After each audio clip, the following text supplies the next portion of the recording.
Wicked Witches. It is the Libra dark moon eclipse, solar eclipse.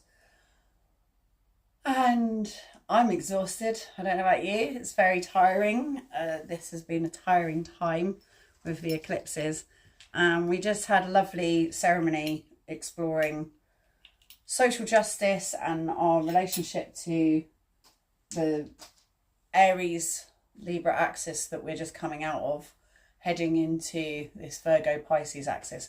So Libra, especially because Libra is the south node that we're leaving behind in this eclipse sort of dovetailing that we're going through.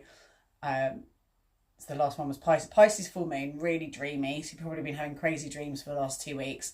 And then Libra full moon, dark moon is but sun solar eclipse. The solar eclipse is illuminating things, but it's the dark moon and it's Libra in south node. So it's what are you like? There are things that are saying goodbye to. It's the closing of a door of a chapter. So it's not the right time to be setting intentions at the moment because it's so volatile. It's so crazy that it's about like observing. But this is just a stock check. So it's a really good time to observe and take account of what you've learned, what's coming up, what things you're noticing. And then like in a week's time, set intentions. And yeah, so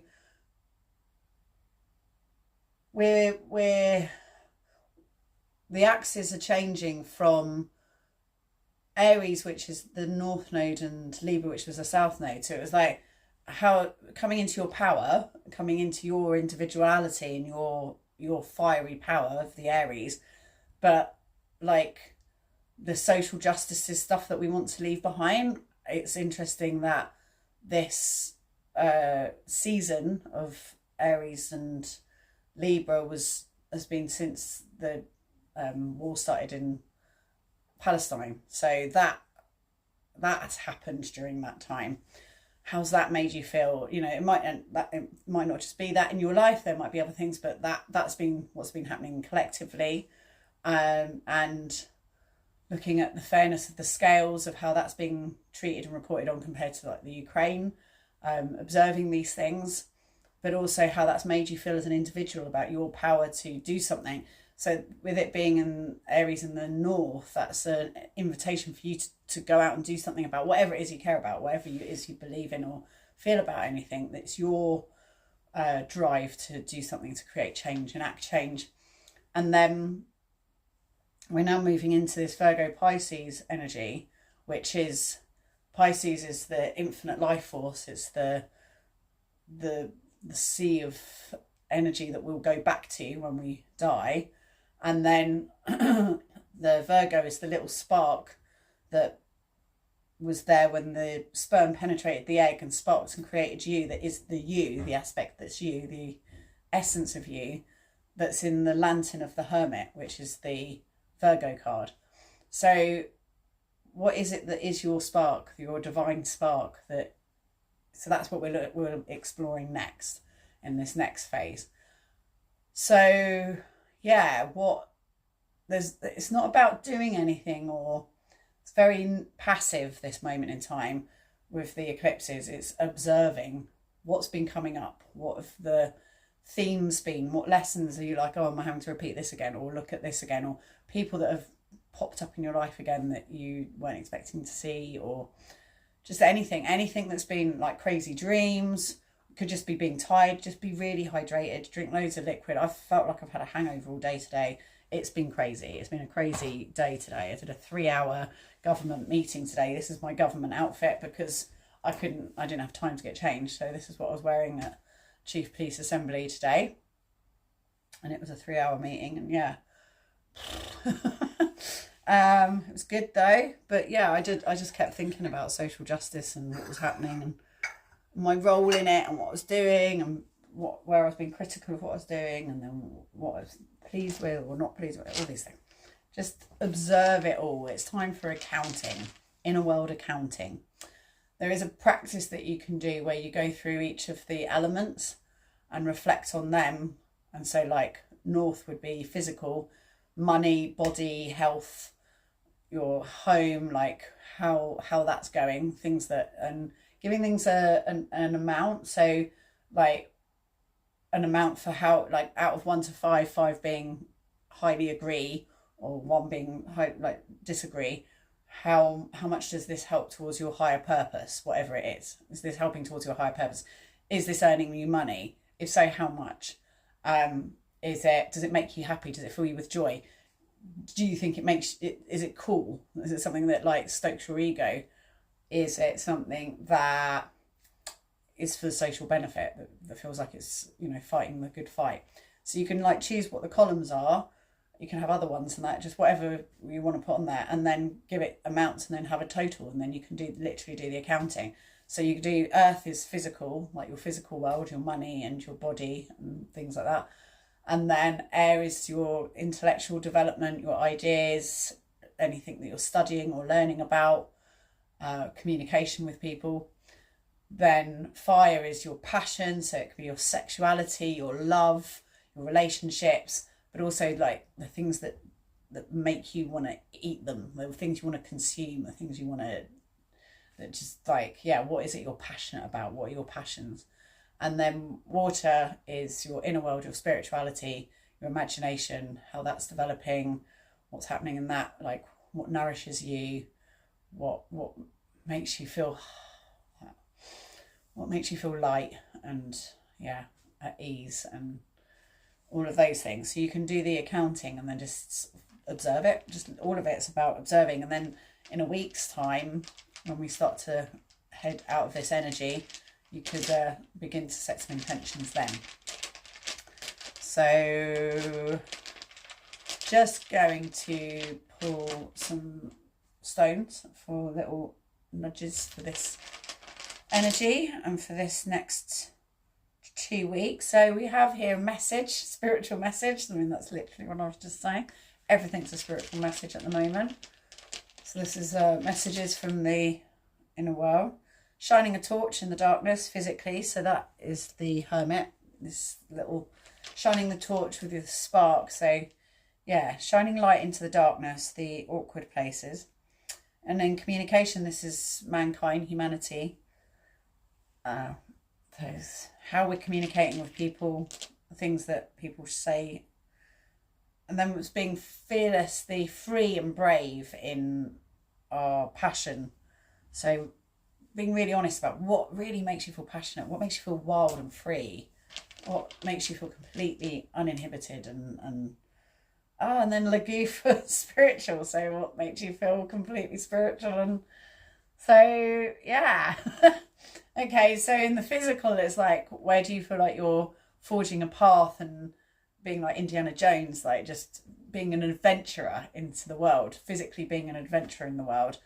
In your communication, how are you connecting with people? How are you sharing ideas? How are you sharing laughter and stories? And then in your passion, how are you free, like Kate Bush running up that hill, just like being liberated and running with walls? And then in your spiritual world, how are you as infinite as the oceans of life force energy that is this Pisces energy that we're moving towards? So that's pretty flipping spot on. Let's pull some cards for some extra insight. That's bloody spot on, really. And that's all a spiritual message. So yeah, look for these messages in these places. Princess of Cups.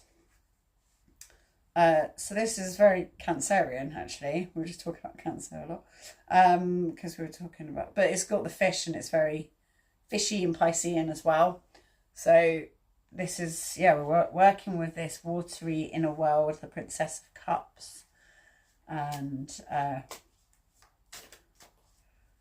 yeah, it's got some symbols there of Aphrodite as well, which Libra is ruled by. Whoop. Valor. Interesting. And then that's Aries energy. Oh, it's Leo, actually. The fire. It's got Mars at the top. So yeah,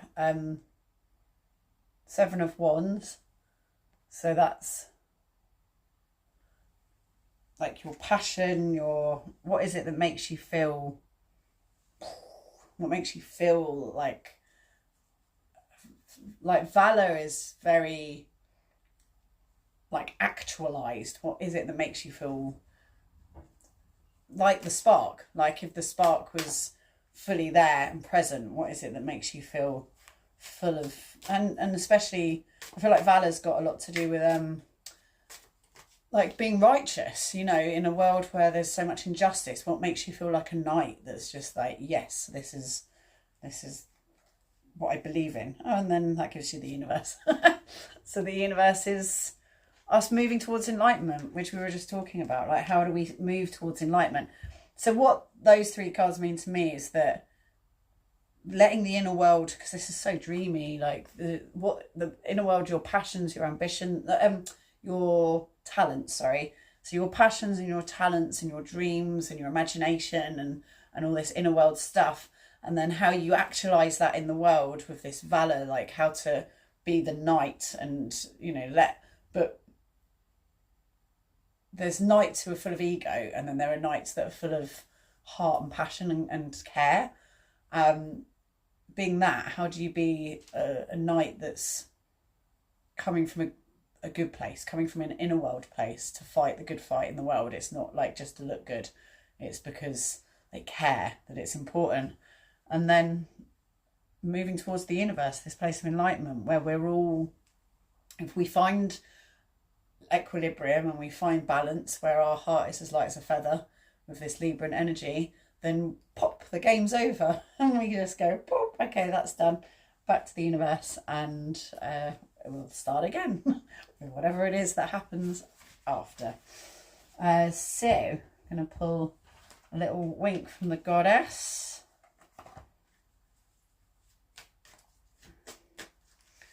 She says, oh yeah, golden, being golden and pure.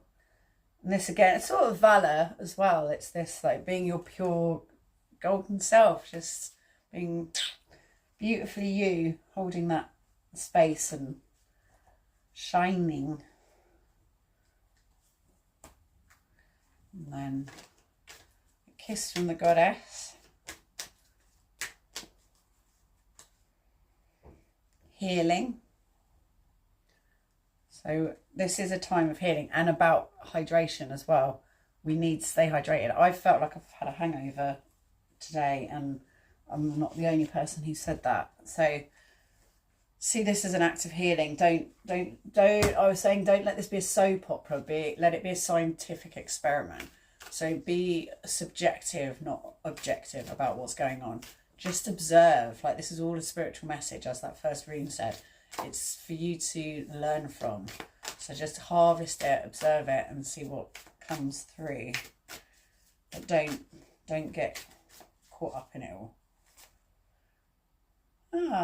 I've never pulled this one before. Forgiveness.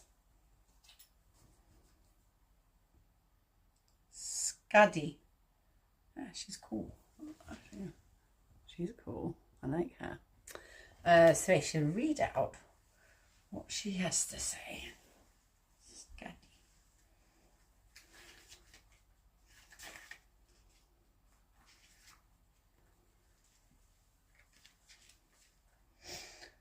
The Norse goddess Sakadi lives high upon the mountaintops where the snow never melts, equipped with her famous bow and snowshoes. Her name is identical with the Old Norse term for harm or damage, likely in relation to her lineage to the frost giants, yet she is seen as much more benevolent deity through her capacity as a winter patroness.